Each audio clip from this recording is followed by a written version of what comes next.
만약에 당사자 본인이 해야 되겠다라고 하면 당연히 그거는 주인공이니만큼 그 권리 보장해야 되거든요. 근데 어느 때부턴가 처음에는 윤석열 대통령이 반대 신문할 기회를 주다가 그 다음부터는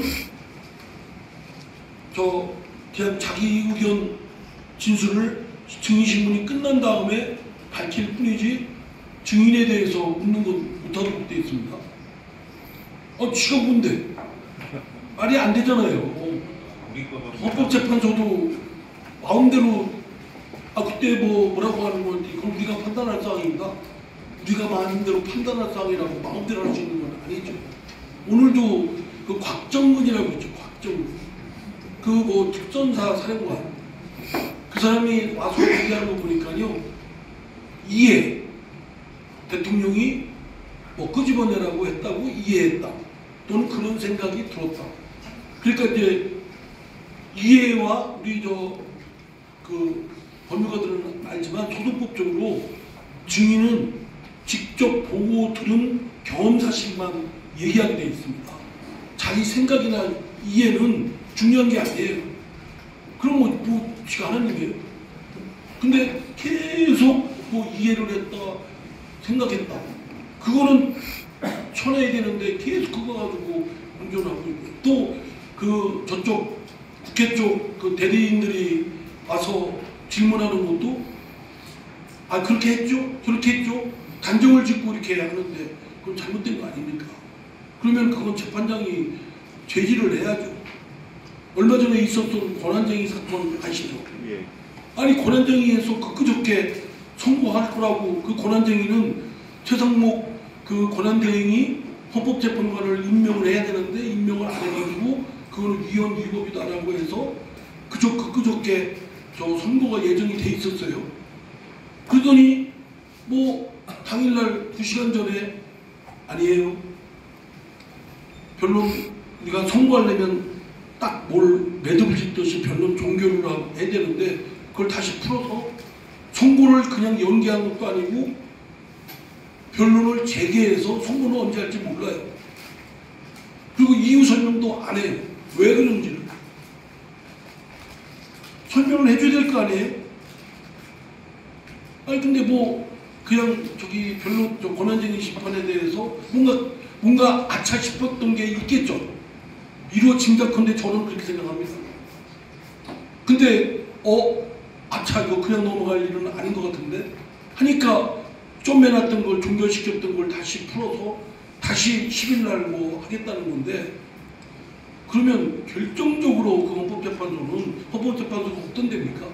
우리나라 헌법재판의 최고의 유일한 단심으로 끝나는 그런 재판소에서 그런 막중한 그런 탄핵 심판이니 정당 해산이니 이런 것들 법률위원 심사 여부 이런 것들에 대해서 하는 기관인데 이렇게 막 뒤죽박죽 하면 되겠습니까?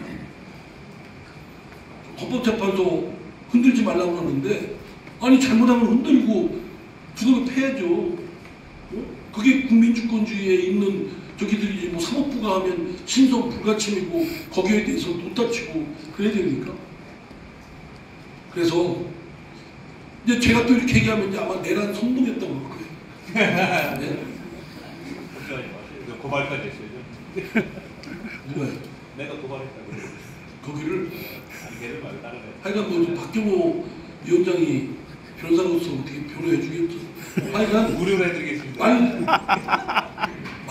말로만 진짜 너무나 터무니없는 일들이 벌어지는 거예요. 그거 다 보도 통해서 들으셨지만 한덕수 국무총리에 대한 거는 가처분 들어가고 그거부터 해야 최상목 한덕수 탄핵 소추를 한 것이 맞다라고 하면 최상목 대행이 권한대행으로서 그 헌법재판관을 임명하는 게 맞냐 안 맞냐 가지고 다음 단계에서 논의를 해야 되는데 한덕수 그거에 대해서 지금 재판의 대상으로서 결론도 안 내고 최상목 권한대행이 헌법재판관을 임명하는 게 맞냐 안 맞냐는 게 맞습니까? 그래서 많이 그러는데 이제 뭐가 아차 싶으니까 한덕수 권한대행에 대한 탄핵소추 건에 대해서 십몇일 날 한다고 하더라고요. 그것처럼 이게 법치국가 또 헌법재판소 있는 그런 나라들에서 있어야 되는가라는 점에서 오늘도 그 증인신문하고 하는 걸 보면 너무 참 가관일 정도로 이렇게 돼 있습니다. 그거에 대해서 목소리 내셔야 된다고 생각하고요. 하나하나 뜯어서 이렇게 결집해서 그 의사표시를 확실하게 해야 되고, 다만 물론 그 지난번 서부지방법원처럼 들어가서 막 그렇게 하면 오히려 대치당하지 않습니까? 이게 해야 될 말들이 정당성을 잃어버리고 오히려 대치당해서 그 오히려 더 뻔뻔한 것들이 더 저게 하는 일이 생기니까 그런 거는 참아내고 해야 될 목소리는 내야 되겠죠. 이제 그런 것들에 대해서 우리 그 굉장히 중요한 시기에 헌법재판, 권한쟁의 어쩌고저쩌고 이루어지는 것에 대해서 법률가가 아니시라도 요새 뭐 언론에 잘 보시니까 비판적인 시각에서 보셔가지고 우리가 그 해야 될 목소리는 좀 내야 된다라고 말씀을 드립니다.